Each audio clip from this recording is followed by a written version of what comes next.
Halo teman-teman, selamat hari Sabat.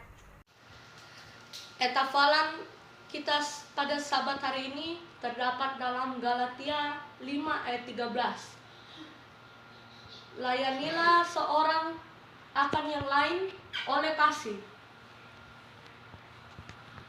Shalom, selamat hari Sabat. Senang sekali Sabat ini Mem bisa bertemu kalian, bisa menyapa kalian walaupun hanya melalui daring atau online. Apa kabar kalian semua? Mem berharap kalian semua sehat-sehat dalam lindungan Tuhan. Oke, saat ini kita akan mulaikan acara sekolah Sabat kita. Kita berdiri semua. Doa buka akan dipimpin oleh teman-teman. Mari kita berdoa. Bapa kami yang bertata di dalam kerajaan surga, terima kasih Engkau sudah menjaga kami sepanjang tiap hari, dan sekarang kami akan memulai acara sekolah Sabat. Tolong berkati acara ini dari awal hingga akhir. Inilah doa dan sembahyang kami, sempurnakan yang kurang. Terima kasih Tuhan Yesus, amin. Sudah berdoa buka. Saat ini kita akan mendengarkan cerita mision yang akan dibawakan oleh Jericho Mawikere. Selamat hari Sabat. Hari ini saya akan menceritakan mision, yaitu yang berjudul Semuanya Menjadi Gelap. Cerita ini diceritakan oleh Brilian Abes Solo Ndong. Dia berusia 44 tahun. Dia berasal dari Gabon. Semuanya menjadi gelap ketika Brilian Ndong yang saat itu berusia 13 tahun masuk ke katedral besar di Libreville, Gabon. Keluarganya baru saja pindah ke kota dari desa Melo di perbatasan dengan Kamerun. Ibu membawa Brilian dan 3 saudara perempuan serta 2 saudara lelakinya ke katedral pada hari Minggu. Tetapi Brilian melangkah melewati pintu depan, dia menjadi buta. Semuanya gelap, dia tidak bisa melihat apa-apa. Dan dia merasa sangat panas. Aku tidak bisa melihat apa-apa. Dia memanggil ibu. Saya merasa demam, tolong bawa saya kembali keluar. Ibu menuntunnya keluar dari pintu. Begitu dia melangkah keluar, dia bisa melihat langit, pohon-pohon, dan wajah ibu yang khawatir. Apakah kamu baik-baik saja? Ibu bertanya. Bisakah kamu melihat? Dia meletakkan tangannya di dahinya. Sepertinya demamnya sudah hilang, katanya. Brilian mengangguk. Sekarang semuanya baik-baik saja, katanya. Itu hal yang paling aneh. Dia tidak mengerti apa yang telah terjadi, tetapi sepertinya Tuhan tidak hadir di gereja itu. Besar sekali lagi-lagi Brilian menjadi buta dan demam. Ibu memberitahu bocah itu bahwa dia tidak perlu pergi ke gereja lagi. Ayah senang. Dia bukan seorang Kristen dan dia tidak melihat alasan mengapa putranya pergi ke gereja. Beberapa waktu berlalu, suatu hari Brilian sedang berjalan ke sekolah dan memperhatikan sebuah tanda dengan kata-kata gereja Masehi Advent hari ke-7. Setiap hari dia melewati tanda itu dan dia bertanya-tanya tentang gereja itu. Suatu hari Sabtu, setelah dia menyelesaikan tugasnya, dia tidak melakukan apa-apa dan berjalan ke gereja. Di pintu depan, dia dengan hati-hati melihat ke dalam dan melihat orang-orang duduk di sekitar aula dengan kelompok kecil untuk diskusi sekolah Sabat. Dia belum pernah melihat orang-orang duduk dalam kelompok kecil di sebuah gereja. Dan pemandangan yang tidak dikenal itu mengejutkan. Dia berlari pulang. Sabtu berikutnya dia kembali ke gereja dan dengan hati-hati melangkah kakinya ke pintu. Dia ingin tahu lebih banyak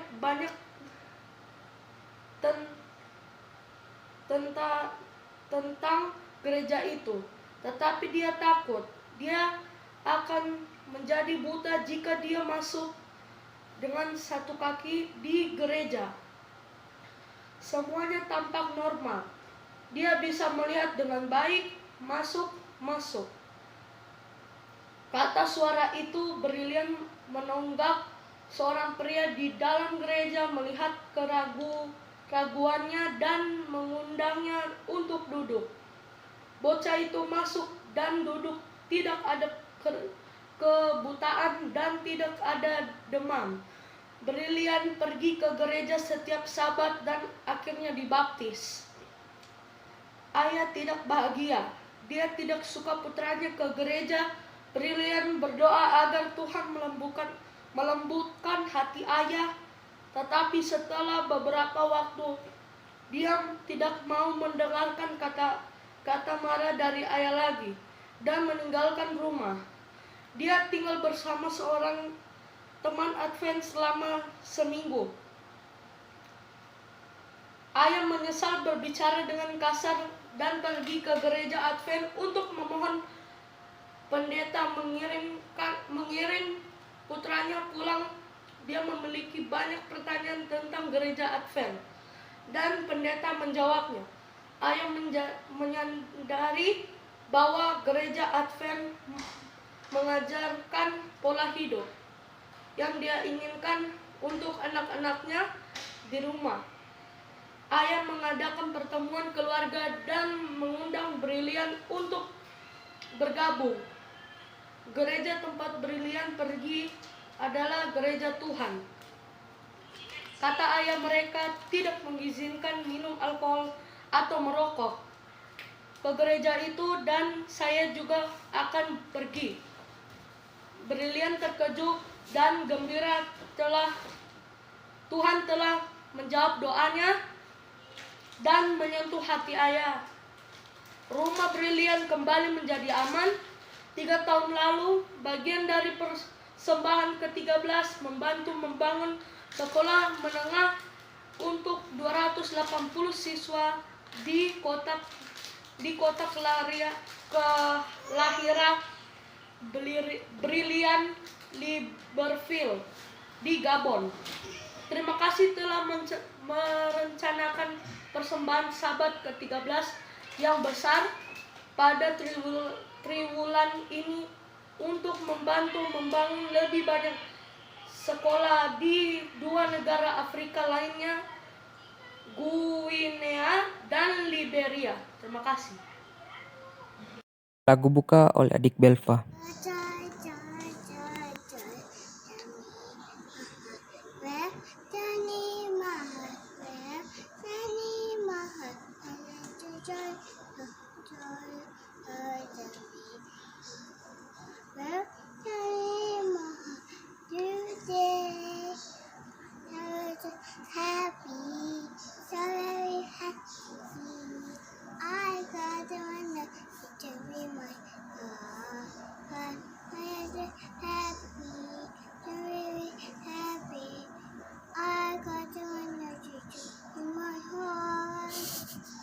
Kita akan mendengarkan penjelasannya dari adik-adik Jemaat Tatur.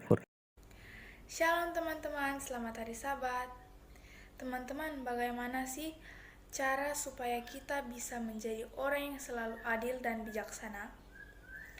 Yang pertama, kita harus mengontrol diri kita.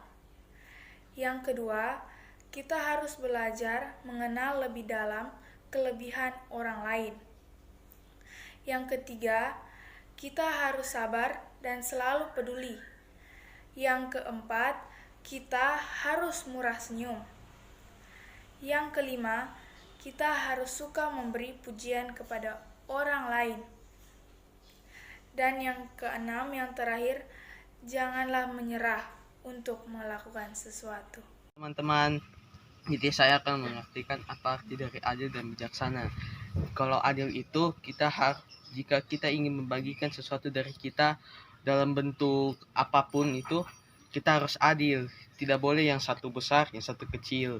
Kalau bijaksana pun itu ada hubungannya dengan adil. Jadi seperti kita berpikir panjang dulu bagaimana supaya bisa membagikannya, supaya hasilnya itu bisa adil begitu, supaya sama rata hasilnya. Seperti kau ingin bagikan, baginya itu sama rata. Jadi penjelasan saya hanya sesingkat itu.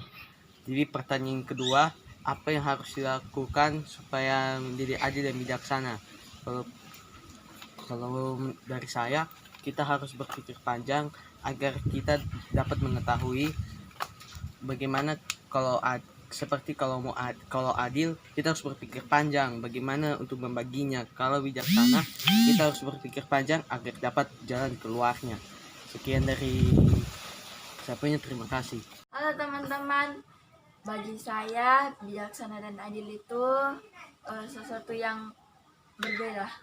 Kalau adil itu kita harus membagi rata apa yang kita miliki. Kalau bijaksana itu harus tahu mana yang salah, mana yang benar. Pertanyaan kedua, kalau adil, contoh kita punya 2 kue, terus kita mau bagi sama teman, kita kasih satu sama dia, terus kita makan satunya. Kalau bijaksana, berpikir untuk mencari solusi. Oke, terima kasih, dadah. Pujian akan dibawakan oleh adik Jessie dan Belva.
Baik anak-anak semuanya, saat ini kita akan mau dengarkan cerita sekolah sahabat yang akan dibawakan oleh Mem Tapi. Halo, selamat sahabat, anak-anak semua. Apa kabar kalian hari sahabat ini? Luar biasa. Mem harap kalian sehat, kuat, terberkati, khususnya pada sepanjang hari sahabat ini.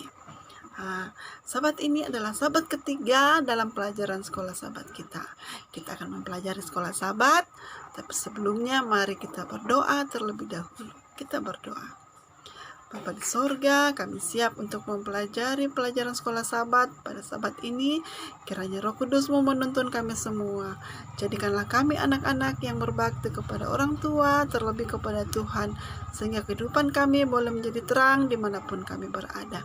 Terima kasih banyak ya Tuhan, terima kasih. Amin. Ayat hafalan kita pada sahabat hari ini terdapat di mana? Terdapat di dalam Galatia 5 ayatnya yang ke-13. Ada yang bawa Alkitab, ada yang pegang Alkitab? Boleh buka Galatia 5 ayat 13. Ayat hafalan kita berbunyi bagaimana? tetapi layanilah seorang akan yang lain oleh kasih. Sahabat, hari ini kita akan mempelajari pelajaran sekolah sahabat dengan judul apa? Terima kasih banyak. Nah, pada sahabat ini kita akan mempelajari kebijaksanaan Raja Salomo. Raja Salomo ini menurut Alkitab, dia adalah raja yang luar biasa. Mengapa? Karena dia adalah raja yang sangat penuh kebijaksanaan, sangat penuh hikmat. Suatu hari ada 2 orang perempuan datang kepada Raja Salomo. Datang dan menghadap raja. Raja katakan, apa permasalahan kalian? Kedua wanita ini kemudian mengatakan, oh begini raja, kami ini sama-sama melahirkan. Lalu suatu malam teman saya ini menyusui anaknya. Nah, tanpa sengaja, karena dia sudah tertidur, dia menindis anaknya sehingga anaknya meninggal. Lalu dia datang ke kamar saya dan menukar anaknya dengan anak saya. Anak saya masih hidup. Ketika bangun pagi, saya bangun, saya melihat bahwa yang meninggal ini bukan anak saya. Lalu perempuan yang satu mengatakan, tidak raja, ini adalah anak saya, ini adalah anak saya. Dia punya anak yang memang sudah meninggal. Nah, kemudian raja berpikir, bagaimana caranya bisa menyelesaikan masalah ini?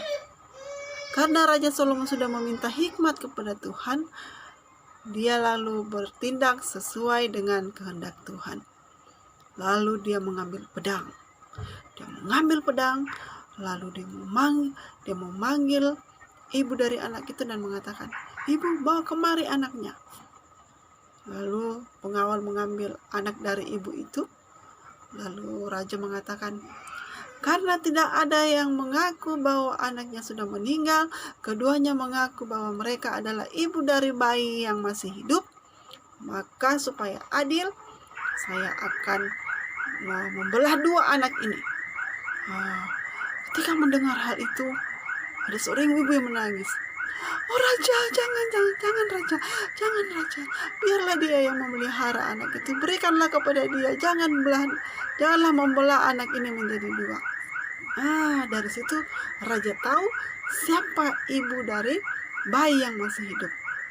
Lalu raja mengatakan, serahkan bayi itu kepada ibu itu, karena dialah ibunya. Ya, anak-anak, mengapa raja bisa tahu bahwa wanita ini adalah ibunya? Padahal tidak ada yang mengalah ketika raja tanya, siapa ibu dari bayi yang masih hidup ini? Semuanya ingin menjadi ibu dari bayi ini. Seorang ibu tidak ingin anaknya terluka. Jadi ketika ibu ini mendengar bahwa bayi ini akan dibelah 2 supaya adil, maka dia menangis kepada raja. Dia menangis, dia rela anaknya untuk diasuh oleh wanita yang satunya lagi. Tetapi apa kata wanita yang satunya lagi? Dia mengatakan, oh iya, bagi 2 saja, belah saja bayinya raja, supaya adil. Saya mendapatkan setengah, dia mendapatkan setengah. Dari situ raja tahu yang mana ibu dari bayi yang masih hidup. Jadi dari sini kita bisa melihat bagaimana Raja Salomo ini adalah raja yang bijaksana. Dia mempunyai peraturan yang baik sehingga hidupnya teratur dan dia menjadi bijaksana. Sesuai dengan judul pelajaran sekolah sahabat kita, peraturan yang bijaksana. Semoga anak-anak semua boleh menjadi anak-anak yang penuh dengan hikmat, menjadi anak-anak yang adil dan anak-anak yang bijaksana. Adil artinya kita tidak membedakan orang lain. Dalam hal berbagi, kita berbagi sama. Tidak ada yang lebih daripada yang lain. Semuanya sama. Kemudian bijaksana. Bijaksana artinya apa? Kita akan dengarkan beberapa teman-teman kita akan mengartikan apa itu adil, apa itu bijaksana, sesuai dengan apa yang mereka tahu.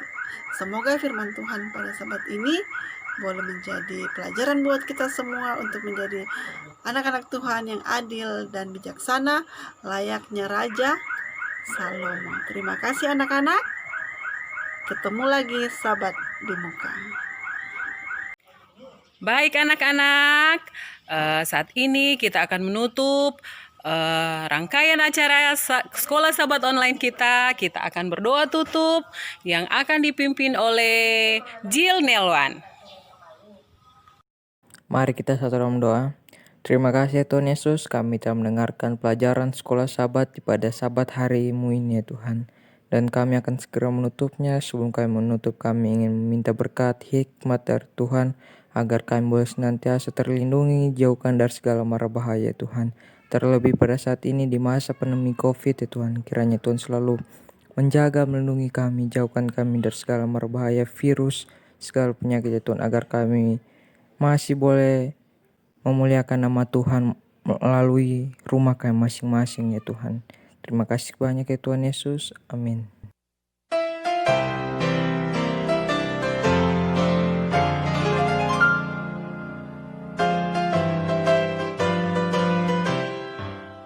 When the wall is called up yonder, I'll be walking down the King's Highway. Tell me the old, old story.